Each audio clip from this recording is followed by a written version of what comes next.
လောကသဘာဝဆိုတာလောကထဲမှာရှိနေတဲ့ပုဂ္ဂိုလ်တွေဟာညီလူမဆိုကြုံတွေ့ရတဲ့လောကဓမ္မလောကရဲ့သဘောတရားတွေပဲအကောင်းလုပ်ပေမဲ့အဆိုးနဲ့တွေ့တာလည်းရှိတယ်အဆိုးလုပ်ပေမဲ့လို့အကောင်းနဲ့တွေ့တာလည်းရှိတယ်ချမ်းသာကြောင်းကြိုးပမ်းအထောက်နေပေမဲ့လို့ဆင်းရဲတာနဲ့တွေ့ရတာရှိတယ်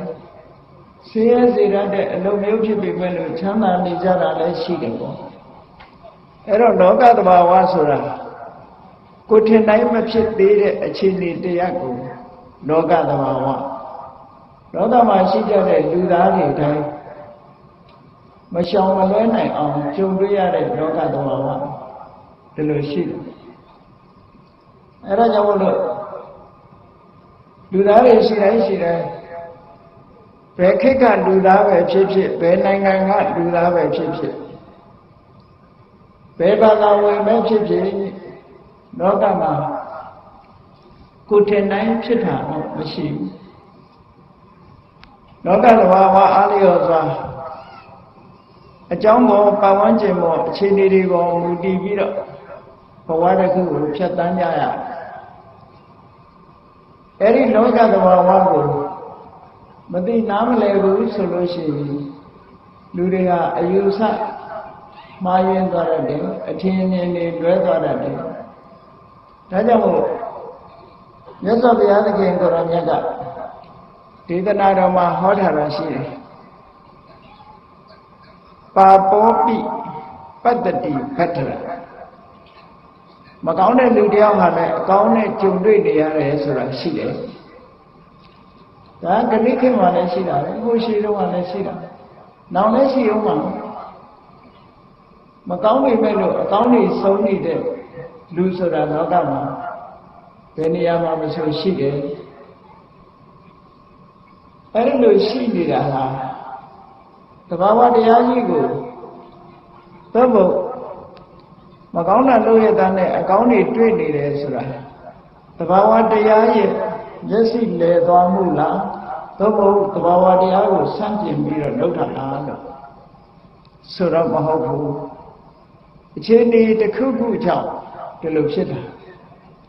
မြတ်စွာဘုရားကအကြောင်းပြထားတယ်ပါပောပိပတ္တိဗတ္တရံယာဝပပန္နပစ္စတိ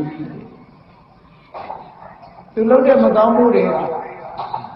တုံ့ပြန်မှုမတည်သေးဘူးအကျိုးမပေးသေးဘူးဆိုလို့ရှိရင်တဲ့မကောင်းတဲ့လူတယောက်ဟာလည်းပဲကောင်းကျိုးချမ်းသာတွေကိုအခိုက်အတန့်အားဖြင့်တော့တွေ့နေအောင်ပါပဲအဲ့ဒါလို့တွေ့နေတဲ့အချိန်လေးမှာလူတွေမှာအတွေးအမြင်တွေဟာလွဲမှားသွားတယ်မကောင်းတာလုပ်တဲ့လူလည်းကောင်းတာပဲအဲ့တော့လောကမှာကံတရားဆိုတာတကယ်ဟုတ်ပါရဲ့လားလို့ဆိုတော့လွဲမှားဆိုတွေးခေါ်မှုတွေဖြစ်ပေါ်စေတတ်တယ်သဘာဝတရားရဲ့လှည့်စားမှုလို့ပြောရမှာအချင်းဒီတရားအကြောင်းမှန်ကိုမသိသေးဘူးဆိုလို့ရှိရင်မှားရင်းနေတဲ့သဘောတရားမျိုးတွေအကျိုးဆက်အနေနဲ့ထွက်ပေါ်လာတတ်တယ်။ဒါကြောင့်မို့ဒါကိုရည်စူးပြီးတော့မြတ်စွာဘုရားကပါပောပိ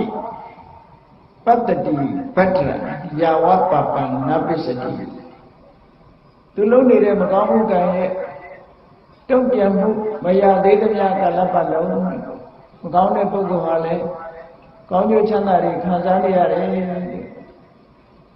ဘယ်ခါကျတော့သဘာဝအတိုင်းပြန်ဖြစ်သွားလဲလို့ဆိုရင်ယထာသပစ္စတိပါပံအထပါပောပါပါဏိပတ္တိလူတယောက်ရဲ့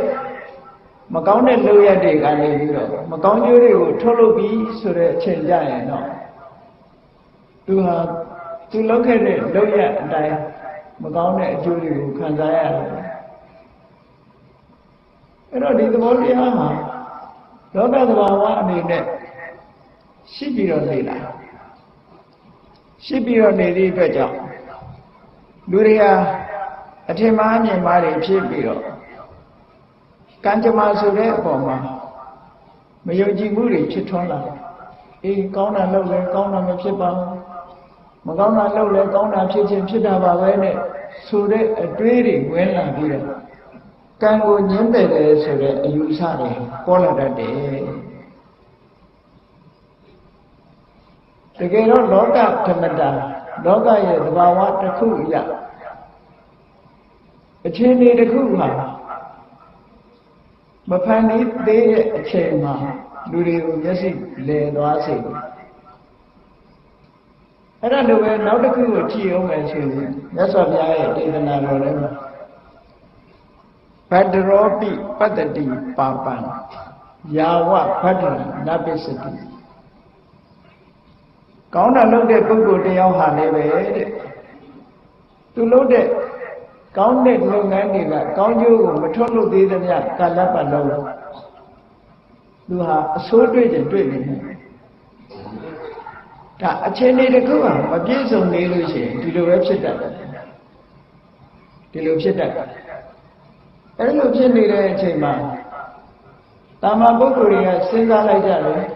အေးကောင်းတာလုပ်ရတဲ့နဲ့ဘာဖြစ်လို့မကောင်းတာတွေကြုံတွေ့နေရသလဲကောင်းတာတွေလုပ်နေပါရဲ့တဲ့နဲ့မကောင်းတာတွေကြုံတွေ့နေရတယ်အဲ့တော့ကောင်းကျိုးချမ်းသာကိုပေးနိုင်တဲ့ကုသိုလ်ကံဆိုတာရှိမှရှိရလားလို့ဟောလို့တန်တရားတွေဝင်လာပြီးတော့ကံနဲ့ပတ်သက်ပြီးတော့ထင်မှားအမြင်မှားတွေဖြစ်တတ်တယ်ဒ